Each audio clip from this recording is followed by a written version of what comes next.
Aquí comienza Todo Vida, un espacio abierto a la alternativa. Ecología, salud, alimentación, terapias alternativas, todo aquello que apunte a vivir mejor. Dirige y conduce Beatriz Banquero. Vida, solo vida, paz y amor. Solo vida mientras viva. Todo vida, todo amor.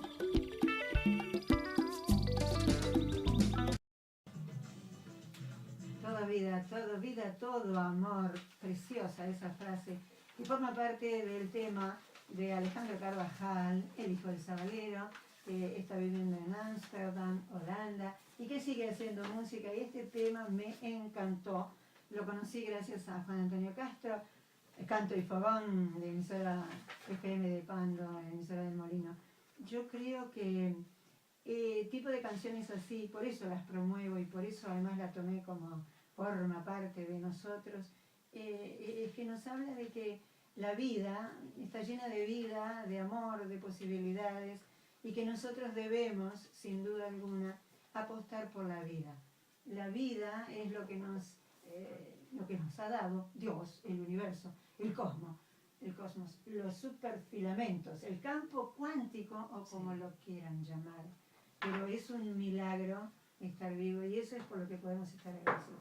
Miren, traje la bolsita, como me había comprometido la semana pasada. Yo la llevo para mi casa para después traerla porque es del equipo, es del programa. Aquí tenemos una orgonita que nos regaló precisamente Margarita Gómez de Espacio Naranja. Bueno, y ya tenemos junto a nosotros a nuestro siguiente invitado. Ustedes vieron que hoy se movió todo. Bueno, hoy están cambiando los horarios. Le comento a Graciela Carnevia, que estaba por llamar ahora, por favor, llamanos más tarde. Va a ser como a las 11:15, 11:20, que voy a tener de nuevo un lugarcito, porque si no se me corre toda la programación. Y si tú puedes hacerme ese enorme favor, Graciela, te lo voy a agradecer. En cuanto pueda te mando un mensajito para decirte eso. Y si no también, bueno, Santiago Pereira seguramente que te va a comentar cuando tú llames. Y bueno, junto a nosotros tenemos precisamente a Ramón Ruiz. Eduardo Ramón Ruiz, pero todo el mundo lo conoce como Ramón.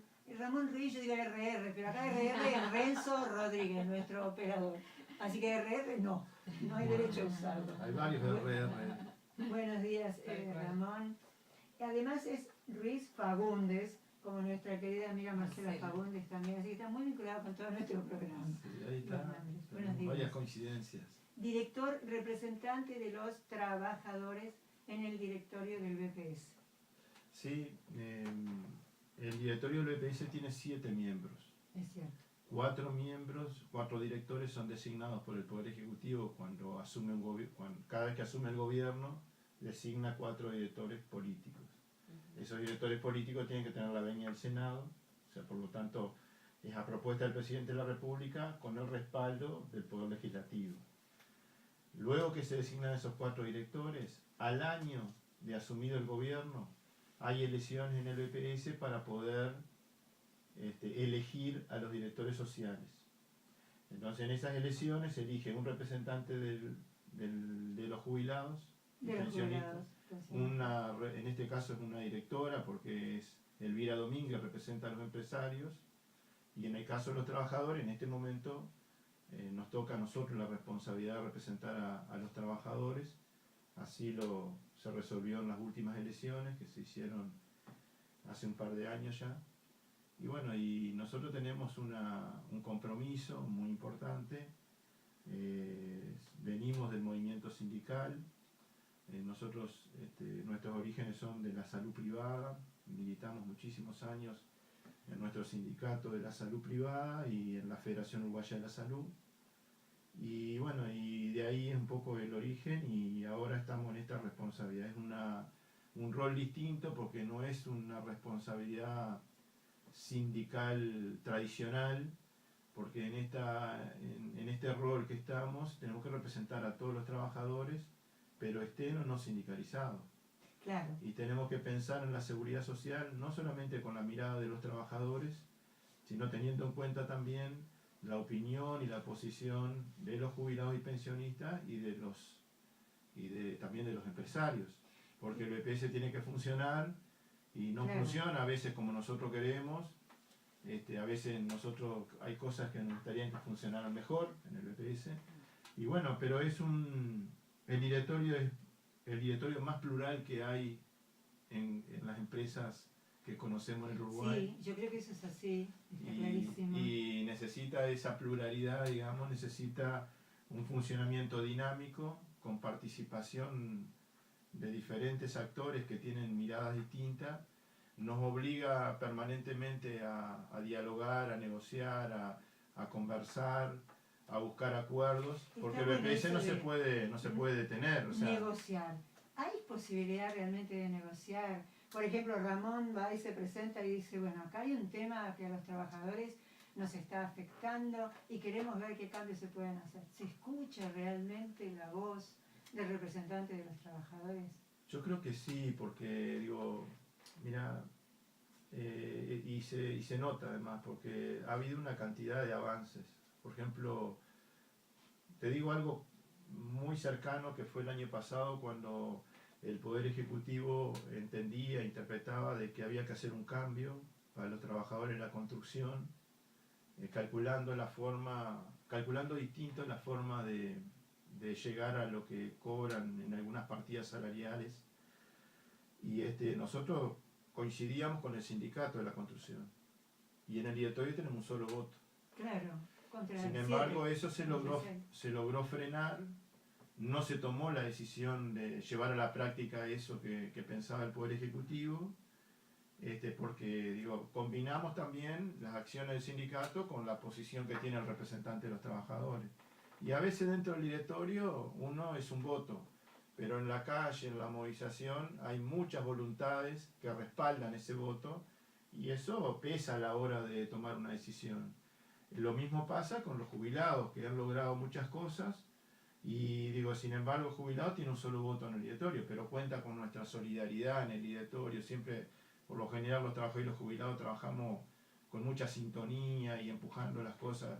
A veces ellos empujando nuestros planteos, nosotros a veces empujando los planteos de ellos también, y eso hace que, logrando alguna otra voluntad en el directorio, a veces llegando a consenso o unanimidad, y otras veces logrando una mayoría ajustada, avanzamos en algunos temas que nos interesan, pero también a veces respaldamos iniciativas que tienen los empresarios, o sea, iniciativas que plantean ellos, nosotros también, si son razonables, si nosotros entendemos que contribuyen para que funcione mejor el BPS, para que haya un avance en cuanto a los derechos y en cuanto al funcionamiento del BPS, nosotros hemos acompañado.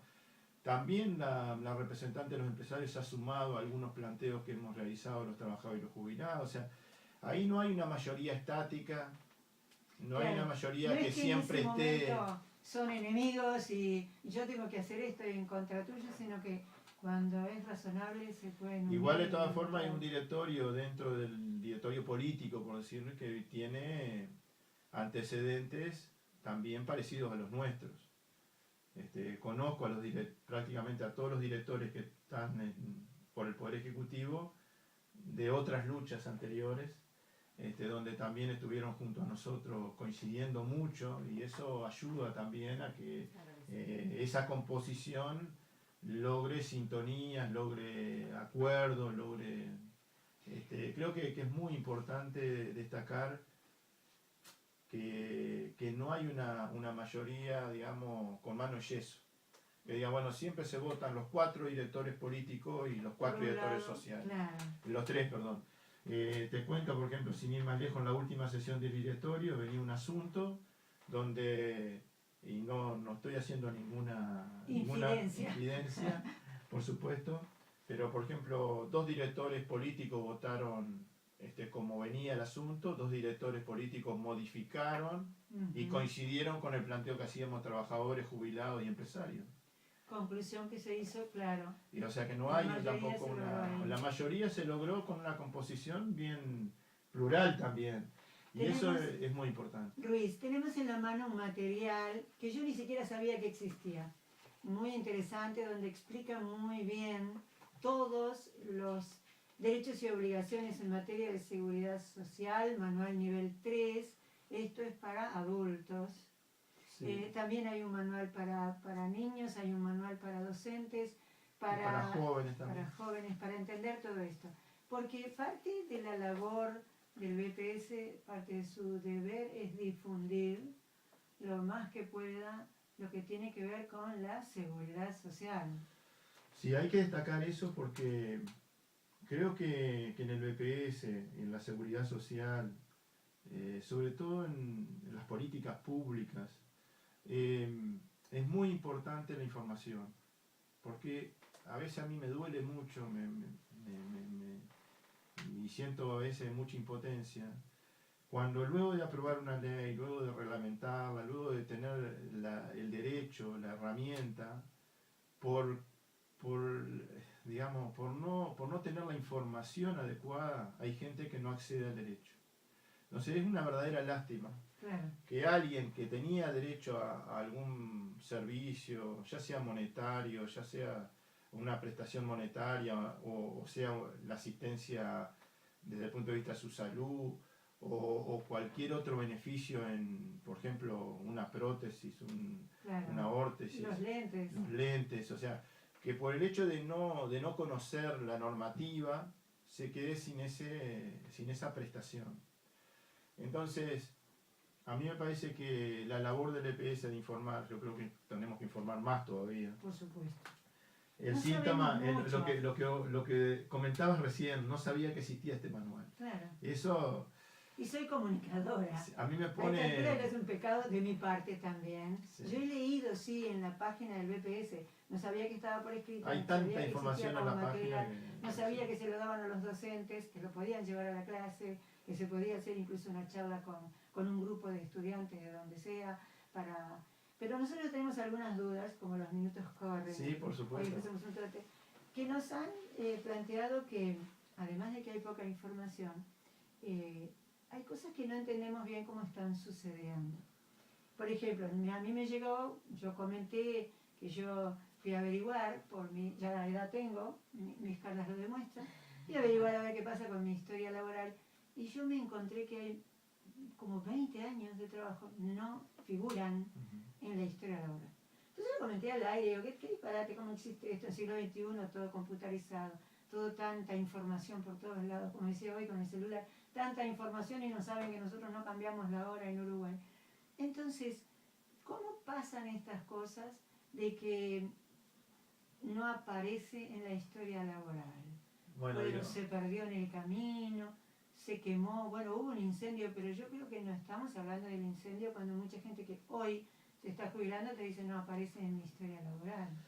Bueno, a ver, nosotros de repente hoy con todos estos dispositivos y todas estas herramientas informáticas, y con la velocidad que tiene la información y con digamos, las posibilidades que tenemos hoy, quizás nos cuesta imaginarnos que hace 23, 24, 25 años no existía el celular, no había la internet que hay hoy, era otro tipo. Claro, no. Porque digo, ¿te acordás cuando nos comunicamos para tener internet, que nos teníamos que comunicar a un número de Antel y estaba rato sonando hasta que de repente quedaba conectado, salía carísimo? Sí. Y en ese momento el flujo de información que podía trasladarse, digamos, que podía transmitirse era de un lado a otro, era más reducido. Ahí yo no entiendo mucho informática, Pero en aquella época, Ramón, habían carpetas escritas, resulta que en determinado momento se digitalizaron. Y ahí uno dice, bueno, porque yo fui y le pregunté, la chica me dijo, la computadora dice, no chica, la computadora no dice nada, no habla, la computadora solo muestra lo que alguien cuando digitó, le escribió y le puso como datos. Iba a eso. Eso. Entonces, ¿qué ocurre? Hasta el año 96 por lo menos, el BPS usó todo papel. 1996, Sí. todo por escrito. Todo Sí, por porque en 1996 comenzó la historia laboral. Y incluso en esa época coincidió con un avance tecnológico muy importante por parte del BPS. El BPS es una de las empresas públicas que más adelanto tecnológico tiene y que más se ha desarrollado en el aspecto informático. El BPS tiene la base de datos más importante del país. Nosotros tenemos más información sobre personas que habitantes en el país. Porque tenemos la información de gente que se fue del país y gente que ya falleció. Claro. Porque esa Claro. gente que ya falleció generó derecho para otra gente que Para quedó pensiones, desamparada. por ejemplo. Entonces, en la base de datos nuestra tenemos mucho más información que la cantidad de habitantes que tenemos en Uruguay. Interesante dato. La otra cosa, es tan importante ese banco de datos que cuando se hizo la reforma de la salud, el EPS fue una herramienta fundamental para poder determinar los vínculos familiares de los hijos, del cónyuge, del concubino, de los padres, para generar, digamos, el derecho a la salud de los familiares a partir del descuento que le hacíamos al trabajador o al jubilado. Es tan importante esa base de datos que cuando se hizo la reforma tributaria, para hacer el descuento del IRPF se necesita cuánto gana la persona, si tiene 2 empleos, si tiene deducciones por hijo, por alquiler, ¿quién tiene toda esa Claro, información? claro. La tiene el BPS. Hay superposición de información. Entonces el BPS colaboró con la reforma tributaria. En una de las primeras medidas del gobierno en el 2005 fue la creación del Ministerio de Desarrollo Social, el MIDES. El MIDES. El MIDES necesitaba información para las prestaciones que tenía que pagar en ese momento, donde había un 40% de pobre, donde la mitad de los niños estaba bajo la línea de la pobreza. Se necesitaba información. ¿Quién la tenía? El BPS. Entonces, el BPS es uno de los institutos que más se ha desarrollado en informática y en la parte tecnológica. Pero, ¿qué ocurre? Cuando empieza todo ese desarrollo, se empieza de ahí para adelante. Porque era muy difícil agarrar todas las carpetas y digitalizar todas las carpetas. Por eso hemos precisado la misma cantidad de funcionarios que ingresa todos los días para poder actualizar toda la información para atrás. Entonces, ¿qué se hizo? Se empezó a partir del 96 para adelante a digitalizar todo. Pero del 96 para atrás, cuando viene alguna persona a hacer el trámite jubilatorio, a esa persona le buscamos la carpeta, la digitalizamos, ingresamos esa información para que esa persona se pueda jubilar. Sería bastante difícil que hoy estemos actualizando eso y nos estemos atrasando con los que se van a jubilar ahora. Entonces la prioridad es, por ejemplo, yo me voy a jubilar seguramente dentro de 10 o 15 años. El BPS no se va a poner a actualizar mi historia laboral, porque no la necesito ahora.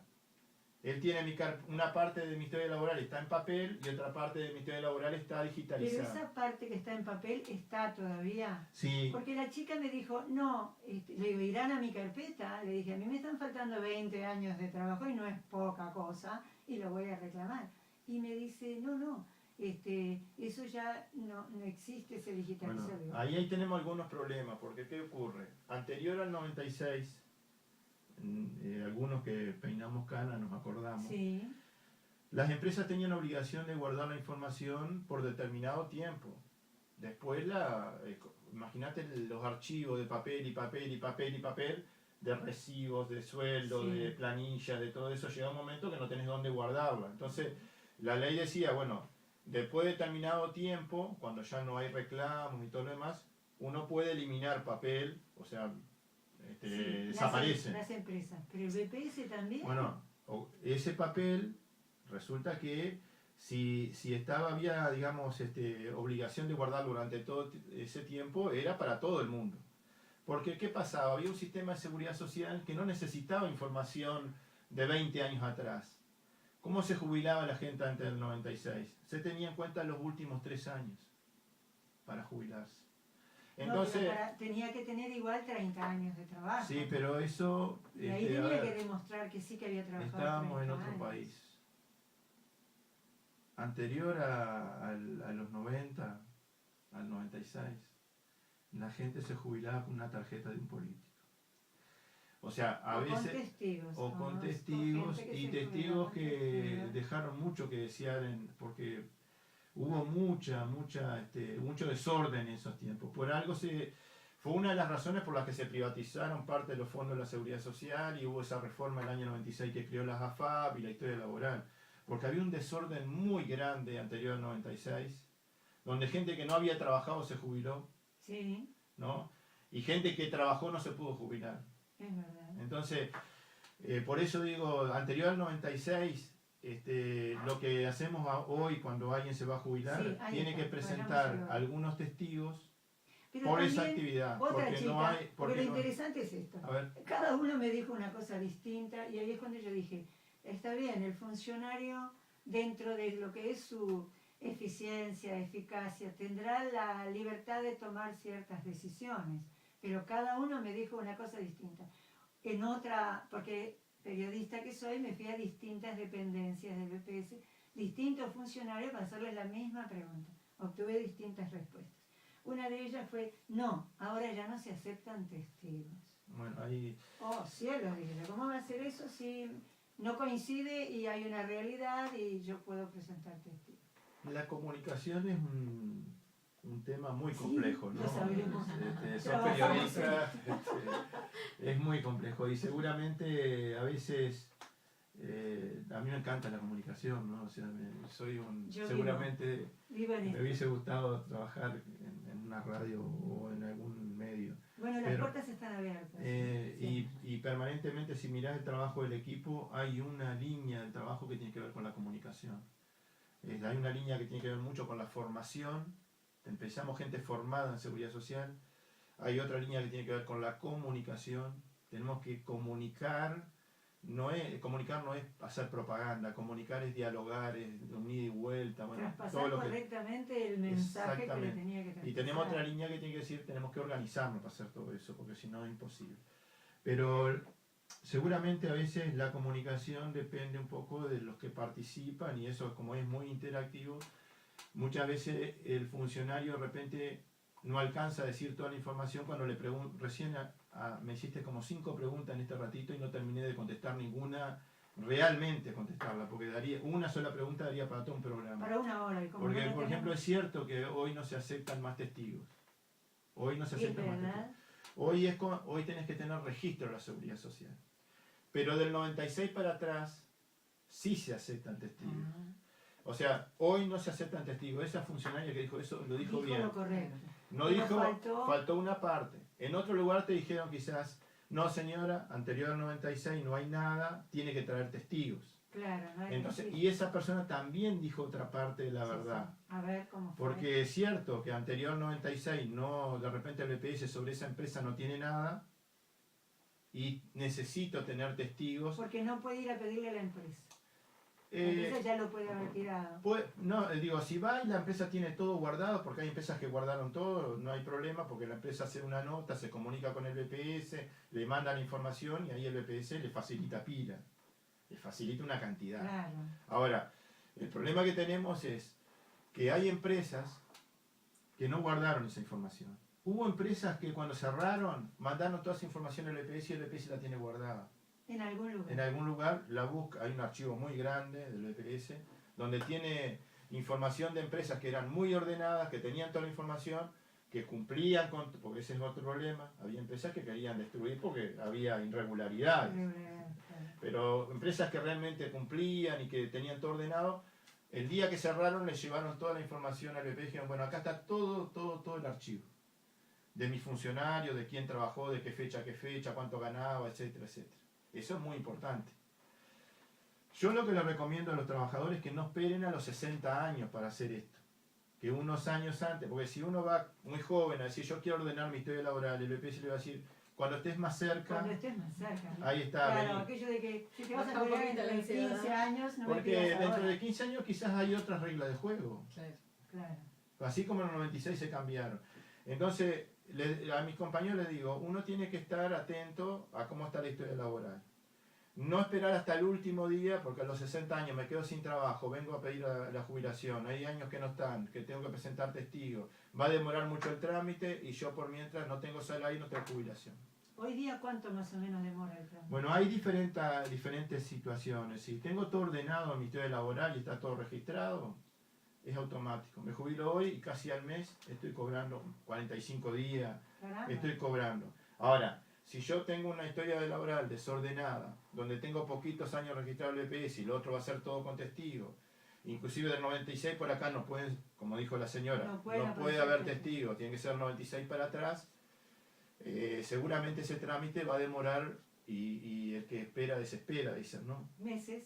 ¿Años? No. Puede- Antes demoraba años una jubilación. En algunos casos te digo que puede llegar a demorar mucho porque ¿qué pasa? La persona presenta pocos años registrados y muchos años Con con testigos. testigos. Algunos testigos no sirven y vuelven a convocar a otros. Entonces, cada vez que se analiza la prueba, se le dice a la persona, bueno, se demostraron de 25 años, se demostraron 15. Tenés que traer por estos 15 otros testigos porque estos no calificaron. Claro. Vienen de nuevo los testigos. Bueno, ahora tenés 20, pero... ¿Y cuándo un testigo no califica? Y porque se valora, se le hacen preguntas que ya están pensadas por el instituto. Para Que ver son- si realmente, Si realmente es un testigo No es creíble, nadie, creíble. Nadie comprado para que venga a decir. Y además que hay sí. otras cosas que... A ver, si tú me sales de testigo a mí y Ujú. dices que sí, que es cierto, que yo trabajaba en Comepa de tal fecha a tal fecha y todo lo demás. Y que me veías entrar a la institución, que me veías trabajando y todo eso. Y después resulta que venís tú a pedir la jubilación y decías que trabajabas en una radio en Montevideo. Y dices, ¿cómo usted le salió de testigo a Claro. este señor en Paysandú? Y acá está, y Usted estaba trabaja en trabajando. Montevideo. ¿Cómo explica? O tenés Yo viajaba problemas todos los meses a país. y todos los Ay, días. ahí hay que tener cuidado. Entonces digo, Claro. tenemos, mirá la información hasta dónde se Qué cruza. complejo que es todo eso. ¿no? Ahora, Pero también, mira, en pocos minutos me quedó muy aclarado muchas cosas. Primero, que es verdad que no se aceptan testigos, hoy, En la pero actualidad. del 96 para acá. Claro. Otra, que también es verdad que puede no estar la carpeta. sí, Puede también. ser de las que se perdió en el incendio. Lo del incendio es como una leyenda urbana, ¿no? Es una Porque- leyenda, porque ¿no? digo, Pero el por- incendio ocurrió, yo me acuerdo. existió, pero digo, cuando no hay una carpeta, todo el mundo dice, Todo el mundo fue el dice, incendio. Y no es necesariamente. Ahora digo, y nosotros lo que tenemos que pensar es que la seguridad social es un derecho humano, que tenemos que preocuparnos por la seguridad social, que no nos tenemos que preocupar cuando nos jubilamos, que tenemos que preocuparnos todos los días. Claro. Mira, en el año 96 para atrás, una empresa tenía 10 funcionarios o tenía 1000 funcionarios. ¿Cómo pagaba el EPS? Hacía la liquidación de sueldo y esos 10 funcionarios daba que tenía que ir al banco con 15.000 pesos para pagar el aporte de esos 10 funcionarios. O si no, tenía que traer 1,5 millones de pesos por los 1000 funcionarios. No se especificaba cuánto le correspondía de ese aporte a cada uno. Exactamente. Wow. Ahí Entonces, sí que la ahí complicamos. tenemos un problema, porque de repente están los aportes hechos de tu empresa desde Sí, años cuando sea. ilimitados. Pero ¿qué pasa? Resulta que no está- sabemos cuánto ganabas, porque, por ejemplo, vamos a suponer, la empresa Pérez, lo que tenemos es que todos los meses pagaba 15.000 pesos, pero ¿cuánto correspondían a Ramón? ¿Cuánto Claro. correspondían A Beatriz. a ¿Y Beatriz? cuántos a Norby? Pero la pregunta es esta. Y a partir del 96 es nominado, Yo o sea, no necesito a partir del 96 saber. cada uno... Porque estamos diciendo que cuando me voy a jubilar, me van a prorratear los últimos 10 años, ¿no? O los últimos 20, Si son los mejores. o los mejores 20, aunque no sean los últimos. ¿Y de qué depende que sean los últimos 10, los últimos 20 o los mejores 20? Y ¿Quién de tu decide salario. Porque de repente tenías una empresa donde estabas trabajando en una multinacional y eras la gerente de la multinacional. eso? Ahí ganaba muchísimo. Muchísimo. Y al principio entraste a esa empresa como administrativa, ganabas muy Sí, poco. es verdad. Después te pusieron en un cargo de Intermedio. supervisión, que las mujeres a veces no llegan a los cargos de supervisión. El 8 de marzo quedó... Ocho más Quedó claro. ahí claro, pero luego de repente esa multinacional le hizo una reestructura, quedaste sin trabajo y quedaste en un kiosquito en una avenida de Montevideo trabajando, pagando un monotributo. Entonces los últimos años de monotributo eran muy poco dinero, Sí. los últimos 10 quizás tenés un poquito de la multinacional y otro poquito del monotributo Del kiosquito. y es poco, y Ujú. quizás te sirven decir, no, yo quiero reconocer los 20 años que estuve trabajando para la multinacional. No quiero reconocer ni los últimos. Y ni- eso lo puedo pedir yo como trabajador. Ahora el EPS hace los jubilarme. cálculos automáticamente. Hace los 3 cálculos y te da el menos mal. El que más me favorece. No. ¿Cuál Si, es? sería como el si- intermedio. si el que más te favorece es más de un 5% que el segundo, te da el segundo más un 5%. Repito, si la diferencia es muy grande entre el primero y el segundo, te da el segundo con un porcentaje. Es complicado explicarlo Pero y así. está bien que me haga eso cuando mis mejores 20 son otros. y Lo que me pasa es que vienen en a hacer realidad, sobre esto es opinable, ¿no? así. Sí. El tema es que está bien que una persona durante toda la vida aportó poquito y los últimos años aporta mucho y se jubila por esos años. Pero por eso estamos hablando de los últimos, los mejores Ah. 20. De 30, los mejores 20 son 2 tercios. Quiere decir que durante 2 tercios de mi jubilación aporté muy bien. Seguro, eso es un, digamos, a ver, esto también es muy importante saber. El BPS en realidad no es el que resuelve las cosas. ¿Quiénes resuelven cómo funciona la seguridad social? A iniciativa del Poder Ejecutivo del Parlamento. Entonces el BPS es un cumplidor de leyes, decimos nosotros. ¿Por qué? Porque tiene que cumplir con lo que dice la ley. En el año 96, además de crear la SAFAP, además de crear la historia laboral, además de decir que en lugar de 30 iba a trabajar 35 años, en lugar de que la mujer se jubilara a los 55, se empezó a jubilar a los 60. Además de todo eso, también se estableció en el año 96 cómo se liquidaba la jubilación. Y ahí surgen los mejores 20, los mejores 10, los últimos 20, los últimos 10, toda esa combinación. Entonces el BPS tiene que cumplir con eso. En aquel momento se discutió, y creo que, y yo comparto en parte esto, de que tu jubilación tiene que reflejar lo que pasó en tu historia laboral, pero en toda tu historia laboral, no en una parte de tu historia laboral. Entonces todas esas combinaciones vienen a buscar eso, porque ¿qué ocurría? Como me calculaban la jubilación sobre los últimos 3 años, mucha gente aportaba poquito y los últimos 3 años declaraba mucho. Claro. Y se jubilaba con una jubilación que en realidad no estaba financiada, porque si todo el mundo hace eso, ¿cómo financiamos la seguridad social? Claro. Yo creo que digo, hay cambios que son importantes, hay otros cambios que yo no comparto. Sí. Yo creo que vamos a tener que discutir, tengo que terminar la nota ahora, Sí. yo seguiría una hora más. Y te voy a invitar nuevamente, Ramón, perdón porque te tuteaba, ¿no? No, yo En mi también época te ya no tuteé. se tutea, en mi época al principio, cuando yo empecé a hacer periodismo, con 20 años, en el 72, se trataba Bueno, de del que- 72 al 96, precisar testigos. Ahí voy a necesitar testigos. Trabajé en Radio El Espectador, muy importante. Trabajé en El Día y sé que aportaban, eran empresas serias, sé que aportaban. Pero de El repente Espectador no no, figura nada, ni que existí. pero de Y repente en no El Día figuran aportaban, 2 años de los 8 que trabajé. sí, no aportaban de repente en forma nominada, No, no aportaban era por la nominada. bolsa, o sea, era una bolsa de dinero y decir, bueno, acá traigo Sí. el dinero de mis funcionarios. Sí. No estoy diciendo que estaba bien o que estaba mal la liquidación Era de ese así como dinero. se hacía. De repente, Ramón, yo decía que vamos a tener que invitarte nuevamente porque una que se nos quedó en el tintero y es muy importante y muy discutida es que con el tema de la SAFAP, yo sé que muchas veces los legisladores lo que han hecho es tratar de ver, bueno, a ver, vamos a apretar cómo hacemos y aprietan cinturones de los demás porque ellos cobran divinamente bien. Eso lo dije yo, no Ramón Ruiz. Ellos cobran divinamente bien, pero le aprietan el cinturón al resto de la ciudadanía. Entre otras cosas, con la SAFAP, a la mujer se la discriminó mal, negativamente. ¿Por qué?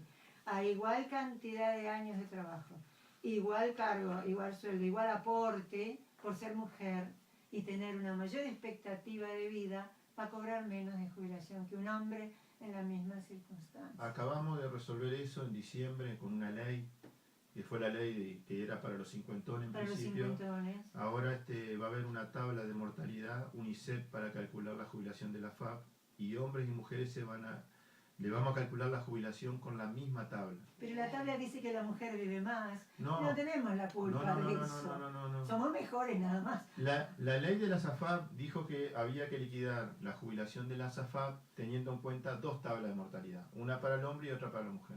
Ahora va a haber una sola tabla para hombres y mujeres, que por supuesto es un promedio entre las 2 expectativas de vida. En ese caso, ahora con esta medida, los hombres van a cobrar un poquito menos de jubilación, Y las mujeres un poquito más, y vamos a estar todos con la misma tabla. Ahora, yo con la FAP lo puedo entender, porque es todo lo que se juntó, hay que repartirlo en la cantidad de años que te voy a pagar. Si fuera que se guardó, pero como en realidad se puso en negocios para que diera ganancia y rentabilidad, no necesitan que porque probablemente voy a vivir más me vayan a pagar menos. Pero con el régimen anterior era solidario.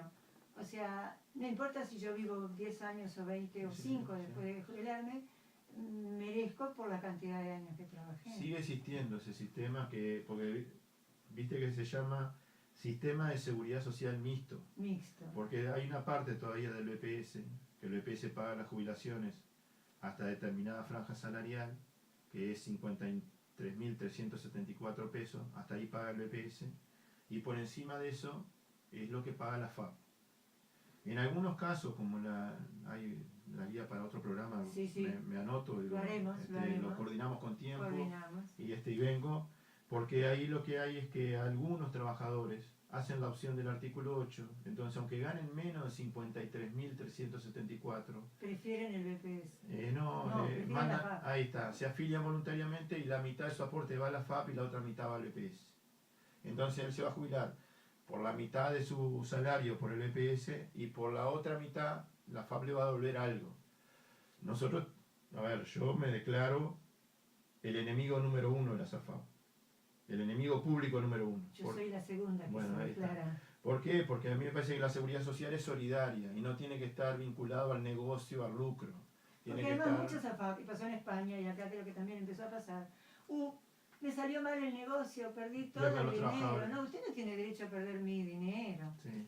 Bueno, digo, daría para hablar mucho, pero quiero cerrar con esto, Sí. ya que no sé si, ojalá que no sea cierre este, pero Estamos en el cierre porque mirá, ya Pero son por hoy. 9:37. hoy, Hola. con este aparatito que tenemos acá, que lo llevamos en la cartera, en el bolsillo, Y que le llamamos celular para los que no nos están viendo, hay gente que no va a estar viendo por sí, YouTube. o con una tablet que tengo acá, Sí. o con una computadora, o en un ciber, o en la computadora de un amigo, en la ceibalita, Sí, en la computadora del nieto, del hijo. Uno puede tener acceso a toda la información de mi historia laboral.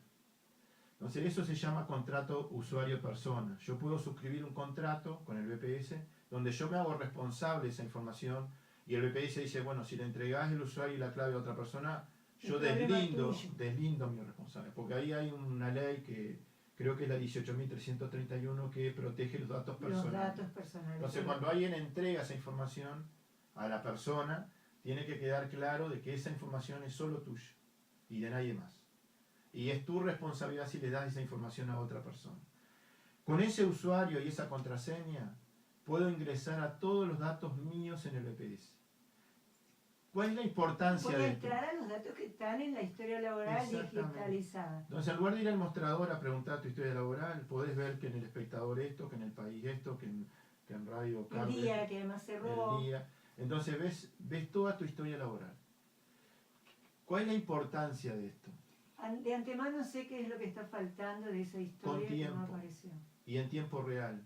Por ejemplo, yo estoy en una empresa textil hoy, o estoy en una empresa de curtidores, o en una empresa metalúrgica. Y miro mi historia laboral, y el mes pasado no hicieron mis aportes. Ya sé que no me hicieron el aporte el mes pasado. Quiere decir que en la historia laboral yo voy a estar viendo también el aporte que me hicieron mes a mes. ¿Por cuánto jornal y por qué salario? Entonces no va a haber sorpresa al final de mi vida laboral. Yo Porque, ya ojo, tengo que ir a reclamar ahora. yo con esa información puedo ir ahora, y si no voy ahora, no es que no sabía. Claro. Porque puedo tomar la decisión de no reclamar, porque aún hoy puedo tener miedo a perder el trabajo, lo que sea, si no hay un sindicato Sí. que me defienda. O Es no hay... verdad. Entonces digo, puede ser que yo haga mi opción, pero no por desconocimiento. Yo al que me está escuchando le digo, si ves que no están los aportes, anda hoy mismo a preguntar por qué no están los aportes, porque quizás fue un error. ¿Le pregunta a la empresa o le pregunta al BPS? Y bueno, depende del grado de confianza que tenga, pero al BPS seguro. Al BPS primero que Sí, nada. seguro porque ahí Para le que van el a otro decir. BPS diga, bueno, paren que parece Porque- que estos aportes no son... O a otro compañero, porque le digo a ella, fíjate a ver si te hicieron los aportes, porque de repente es solo yo y es un error que metió alguien mal el dedo cuando digitalizó mal. Ahora, si al compañero que está al lado trabajando conmigo también, y al que está en la otra oficina también, Quiere decir que este mes resolvieron no aportar. quizás. O quizás la empresa justo tuvo un problema y se atrasó, y pagó atrasado y yo no sabía.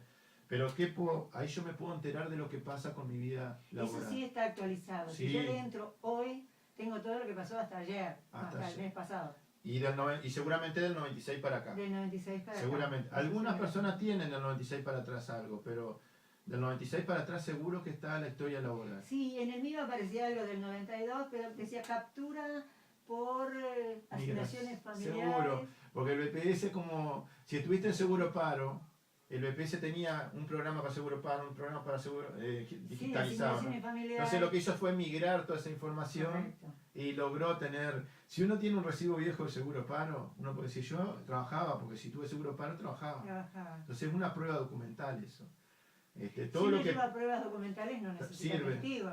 sí, para ese periodo de la prueba sí. no precisa No testigo. precisa testigo. Eso, por eso digo que antes... ¿Cuánto más hay que saber, viste, Norby? Está Y bien. además los jóvenes que hoy día están empezando Está bien. a todo esto, bueno, sepan de antemano cuáles son sus derechos. Mucho ocurría, sobre todo con las empleadas domésticas y con mucha gente que les ponían un aporte muy inferior a lo que de verdad cobraban. Entonces dice, está todo muy bien, pero si tú me pones un sueldo menor al que yo cobro, el día que me vaya a jubilar voy a cobrar 3 pesos. Hablo todos los días con los jóvenes. Sí, Cuando yo era joven, ¿sabes lo que me decían los viejos dirigentes sindicales o compañeros que tenían más experiencia que yo? Me decían, guarda todos los recibos de sueldo. guardar los recibos. Me decían, en una caja. A mí me lo dijeron. Bueno, ¿por qué? Porque esa era mi historia laboral. Era como el álbum de fotos que ahora es el Facebook. Y si tú no tenés todos los recibos, pero bueno, tenés algunos recibos. Si en esos recibos de repente está qué fecha de ingreso tuviste en la empresa y algunos otros datos que pueden servir. Ujú. Pero para los salarios tengo que tener el recibo de sueldo. Porque eso yo no puedo saber si después tuve un aumento o tuve una rebaja de sueldo. Claro, para saber el cuánto. Las horas extras. Pero el testigo tampoco va a saber No. cuánto ganaba. Los testigos demuestran actividad, no demuestran Años de salario. trabajo, Por eso. no salario. Entonces digo, a mí me decían guardar los recibos en una caja de zapatos. Era una gran No. Ahora le digo a los sabiduría. jóvenes, hacer contrato usuario-persona, Con el BP. esa es tu caja de zapatos ahora. Sí, Y controlar, porque no hay mejor inspector que el propio trabajador. sí. Te cuento tiene mejores intereses. algo bien concreto. Bien cortito porque bien ya nos concreto. vamos, Ramón. Hoy tenemos 271.000 personas más cotizando al BPS que lo que había en el 2004. Pero estas 271.000 personas, ¿sabes quiénes son? Cotizando significa que están haciendo aportes Aportes. al BP. Pero ¿sabes quiénes son? Tienen una particularidad. No. Son mujeres. Ah, buenísimo. 271.000 mujeres. Doméstica Porque, la mayoría. te explico.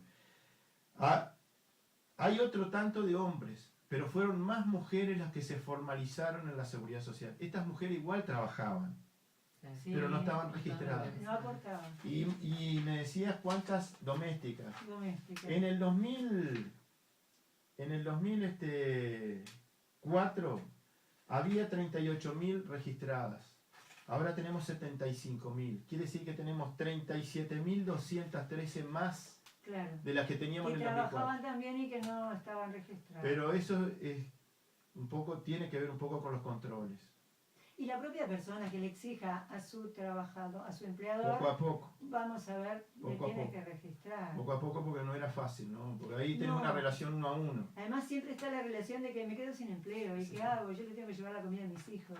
Y Eso no es- tenían negociación colectiva, no negociaban salario. Claro. Ahora tienen derecho al seguro paro, al seguro de enfermedad, tienen derecho al despido, tienen derecho a... Yo lo que no comprendí, pero te lo hago así para que me lo contestes en 30 segundos, mirá la hora. Todos mis otros invitados están esperando, pero bien vale la pena, está buenísimo el tema.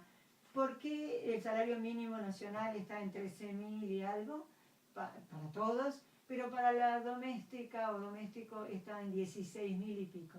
¿Por qué el salario mínimo de un doméstico es mayor? Bueno, mira, yo creo que el salario de mínimo nacional es ya testimonial a esta altura. Porque el salario mínimo nacional cumplió un rol cuando no había consejo de salario, que yo ingresaba a cualquier actividad y decían, bueno, menos del mínimo no me podés pagar. Tenés que Correcto. pagarme el mínimo. Era una. Ahora, cuando los distintos grupos en los consejos de salario empezaron a negociar, en la negociación se lograron, por encima del mínimo nacional, mejoras. Correcto. Y hoy ningún grupo está en la categoría más baja de cualquier grupo salarial, ya sea en la industria, en los servicios, en el comercio, en ningún sector están cobrando el mínimo nacional, están un poco por encima. En el comercio, un reponedor de un supermercado, que no sé si esa es la última categoría del escalafón, pero te digo, o un cadete, cobra más que el salario mínimo. A veces un poquito más, otras veces unos cuantos pesitos más. ¿Y domésticos por qué más el salario mínimo? ¿Porque no están agrupados como para exigir a través de un consejo de salario? No, están agrupados, pero las condiciones en las que se negocian no es la misma, digo, no es la misma la fuerza que tiene el sindicato único de las trabajadoras domésticas Obvio. y que tiene de repente un sindicato donde hay 1.000 trabajadores que trabajan en la misma empresa. ¿O el sindicato?